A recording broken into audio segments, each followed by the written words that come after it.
美国淡化毒气列车脱轨事件，但一同脱轨的还有华盛顿的思想观念。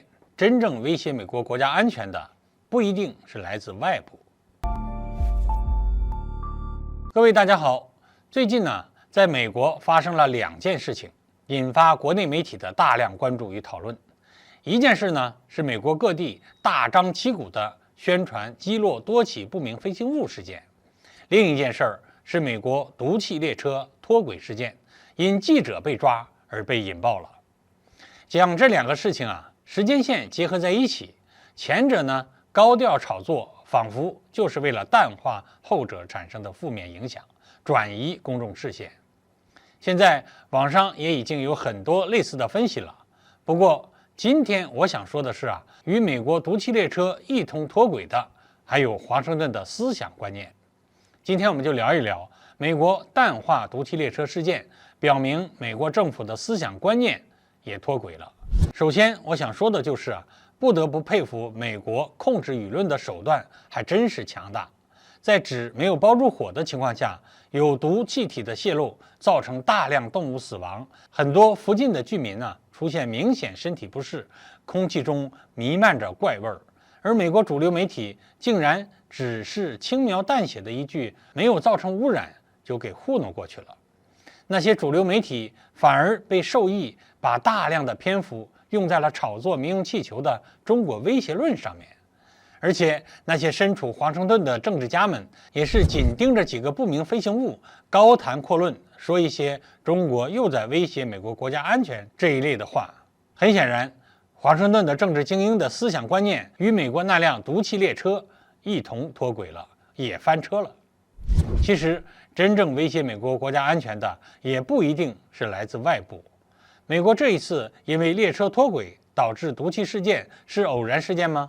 根据美国铁路管理局的数据显示因线路设备老化、超长列车刹车控制系统设计复杂以及人为处置因素等等，美国铁路平均每天都会发生3起以上的类似事故。只是这一次毒气泄漏的危害性更大。可是有那么多的安全隐患，美国政治精英放在心上了吗？很明显没有，他们只是使用一贯的伎俩，通过渲染中国威胁论来转移国内民众的视线。之前的疫情全面爆发，死亡率不断飙升时他们也是一样，自己没有采取积极的防疫和挽救措施，反而一个劲儿的往中国身上泼脏水，以此来转移他们国内的民众视线。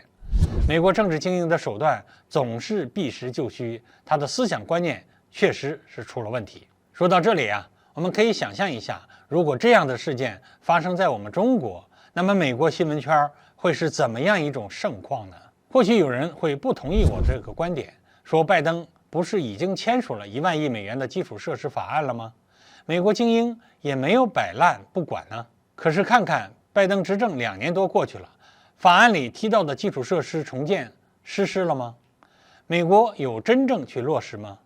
貌似到现在还没有一个。既然没有落实，拜登还签署它干什么呢？那自然是为了转移视线，只是要告诉美国民众他是瞄着对华竞争去的。华盛顿一直都将外部的一点点风吹草动视为安全威胁，却从未把心思真正放在解决国内隐患上面。这不就是本末倒置，说他们观念脱轨也无不可。最后我想说如果华盛顿的思想观念不能回到治理国家的正轨上的话，内部隐患和矛盾不断积累，总有到临界点的那一天。